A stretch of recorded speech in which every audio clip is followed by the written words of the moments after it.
तो दोस्तों 2024 खत्म हो चुका है, पर इस दौरान कई सारी बेहतरीन फिल्में आई। किसी ने हमें हंसाया, किसी ने हमें रुलाया और किसी ने हमें हंसा हंसा कर रुलाया। कोई अपने बेहतरीन कहानी और किरदारों से हमारे दिल में बस गया और किसी ने असली वॉयलेंस क्या होता है ये हमें बताया। तो आज हम बात करेंगे 2024 की 25 ऐसी फिल्मों के बारे में जो आपको 2025 में जरूर देखनी चाहिए। आई नो कि आप इस लिस्ट में से कई सारे फिल्में पहले ही देख चुके होंगे, पर 25 नहीं। और मैं चाहता हूं कि आप एक भी फिल्म मिस मत करो और वीडियो को पूरा देखो। तो चलिए शुरू करते हैं। और इस लिस्ट के 25वें नंबर पर मैंने रखा है नानी की फिल्म सरीपोदा शनिवारम को। इसकी कहानी एक ऐसे कैरेक्टर की है जिसे आप हफ्ते भर मार लो, काट लो, गाली दे दो, वो कुछ भी नहीं करेगा। वो सिर्फ इन सब चीजों को अपने डायरी में लिखेगा और वो सबका बदला वो हफ्ते में सिर्फ एक दिन शनिवार को लेगा। अब ऐसा वो क्यों करता है आपको फिल्म देखकर पता चलेगा। और नानी और एस जे सूर्या की एक्टिंग आपको इसमें इंगेज करके रखेगा। इस लिस्ट के 24वें रैंक पर है द सब्सटेंस और यह एक ऐसी फिल्म है जो आपको सोचने पर मजबूर कर देती है। इसकी कहानी एक ऐसे सेलिब्रिटी के इर्द गिर्द घूमती है जिसके एज बढ़ने के कारण उसकी सुंदरता घटने लगती है और उसे काम से निकाल दिया जाता है। और इसके बाद वो एक ब्लैक मार्केट ड्रग का सहारा लेती है और ये ड्रग उसका एक यंगर और अट्रैक्टिव वर्जन तैयार करता है। लेकिन इसके खतरनाक और अनएक्सपेक्टेड रिजल्ट इसे और भी मुश्किल में डाल देते हैं। और इसका क्लाइमेक्स हमें कुछ ऐसा दिखाता है जो हमें अनकंफर्टेबल कर देता है। और ये फिल्म थोड़ी बोल्ड है तो इसे फैमिली के साथ बिल्कुल मत देखना। तो इस लिस्ट के 23वें नंबर पर है फिल्म मुंजिया और यह फिल्म इंडिया के लोक कथा पर बेस्ड है। इसकी कहानी एक ऐसे लड़के मुंजिया की है जो अपनी अधूरी इच्छाओं की वजह से लोगों की जिंदगी में खौफ भर देता है। और इस फिल्म का हाईलाइट मुंजिया का सीजीआई कैरेक्टर है और ये एक ऐसा कैरेक्टर है जिसकी ठरक को देखकर आप बहुत हंसते भी हो, पर यही कैरेक्टर कहीं कहीं पे कुछ ऐसा कर देता है जिससे आपको इससे डर लगने लगता है। यह फिल्म बॉक्स ऑफिस पर भी सुपरहिट साबित हुई थी और इसके मेकर्स जल्द ही इसका अगला पार्ट महा मुंजिया भी लेकर आ रहे हैं। तो इस लिस्ट के 22वें नंबर पर है ऋतिक रोशन की फाइटर। अगर आपको एरियल एक्शन और देशभक्ति वाली मूवी पसंद है तो ये मूवी आपको जरूर देखनी चाहिए। इसमें ऋतिक रोशन, अनिल कपूर और दीपिका पादुकोण की परफॉर्मेंस आपको बेहतरीन लगती है। सिर्फ इंडिया पाकिस्तान का एंगल थोड़ा आउटडेटेड लगता है। लिस्ट के 21वें रैंक पर है अजय देवगन की फिल्म शैतान, जो कि गुजराती फिल्म वश का रीमेक है। इसकी कहानी एक ऐसे फैमिली की है जिसकी बेटी को एक अनजान आदमी वश में कर लेता है और परिवार वालों के सामने उसे अपने इशारों पर नचाता है। और जब उस लड़की के पिता उस आदमी को मारने की कोशिश करते हैं तो उसकी बेटी उसे बचाने के लिए बीच में आ जाती है। अब इस परेशानी से ये फैमिली कैसे बाहर निकलती है, इसके लिए आपको ये फिल्म देखनी पड़ेगी। इस फिल्म में एक बेटी को लेकर एक पिता का प्यार को बहुत ही अच्छे तरीके से दिखाया गया है और इस फिल्म में आर माधवन ने इतनी बेहतरीन एक्टिंग की है कि आपको उन पर गुस्सा आने लगता है और आपको उनको मारने का मन करता है। तो इस लिस्ट के 20वें नंबर पर है फिल्म आमरन, जो मुकुंद और इंदु के जरिए प्यार और बलिदान की गहराई को दिखाती है। कहानी उनके कॉलेज के दिनों से शुरू होकर शादी तक जाती है और फिर एक आर्मी और उनके स्ट्रगल को दिखाती है। यह फिल्म आर्मी और उनके परिवार को लेकर एक सच्चा ट्रिब्यूट है। इस फिल्म की हाईलाइट साई पल्लवी की एक्टिंग है। उनकी कुछ कुछ बचकानी हरकतें आपको बहुत पसंद आएगी। तो इस लिस्ट के 19th रैंक पे है इंडिया की most violent film Unni Mukundan की मार्को। इसकी स्टोरी थोड़ी सी बेसिक आपको लग सकती है, लेकिन इसमें ऐसे ऐसे वायलेंट सीन्स है जिसे आज तक आपने इंडिया में नहीं देखा होगा। और अगर आपको ऐसी ब्रूटल मूवी देखना पसंद है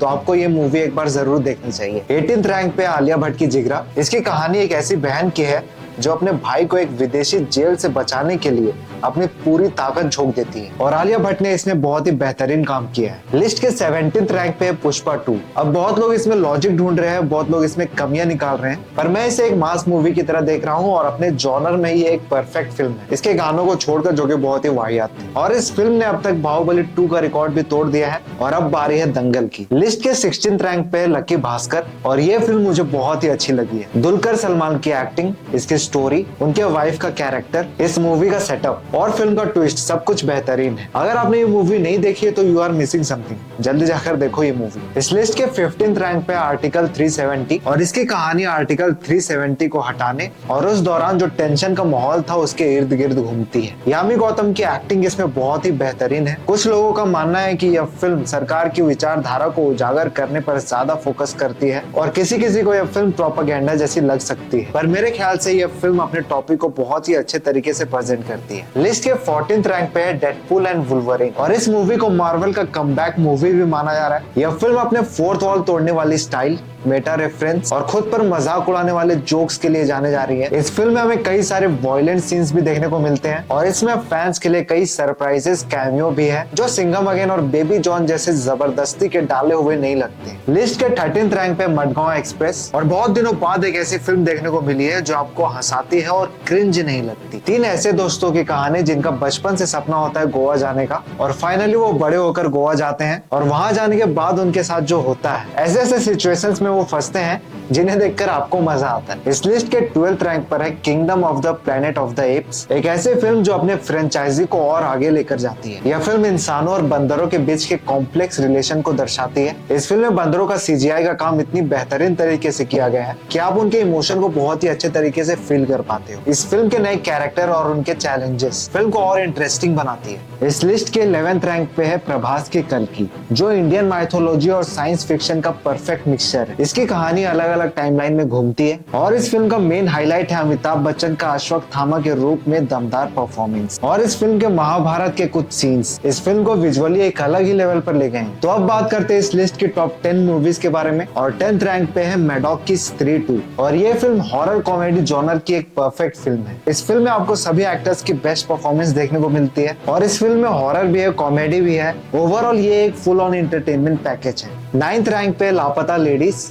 और इसकी कहानी दो नई नवेली दुल्हनों की है जो अपने शादी के बाद एक ट्रेन के सफर में अदला बदली हो जाती है और इस कंफ्यूजन से शुरू हुआ सफर उनकी जिंदगी को एक नया मोड़ देता है जहां वो खुद को बेहतर तरीके से समझते हैं और समाज की परंपराओं को चुनौती देते हैं। 8वें रैंक पर है फिल्म चमकीला, जो एक पंजाबी सिंगर अमर सिंह चमकीला की जिंदगी को बहुत ही बेहतरीन तरीके से पेश करती है और दिलजीत की परफॉर्मेंस ने इस फिल्म को एक अलग ही लेवल पर पहुंचा दिया है। और इस फिल्म को इम्तियाज अली ने डायरेक्ट किया है, जो इससे पहले रॉकस्टार जैसी मूवीज को डायरेक्ट कर चुके हैं। इस लिस्ट के 7th रैंक पर है किल और यह एक बेहतरीन फिल्म है, खासकर अपने इंटेंस और क्रिएटिव एक्शन सीक्वेंस की वजह से, जो काफी ब्रूटल और थ्रिलिंग है। पूरी कहानी एक ट्रेन के अंदर सेट है जो सस्पेंस को और बढ़ा देते हैं और इसके एक्शन को अनोखे तरीके से पेश करने का मौका देते हैं। और इस फिल्म के मेन प्लस पॉइंट इसके एक्शन सीक्वेंस ही है, जो कि देखने में बहुत ही बेहतरीन लगते हैं। 6th रैंक पे है फहद फैजल की आवेशम। इसकी कहानी कॉलेज स्टूडेंट्स और लोकल गैंगस्टर के बीच के टकराव को दिखाती है, जिसमें दोस्ती, वफादारी और उसके रिजल्ट को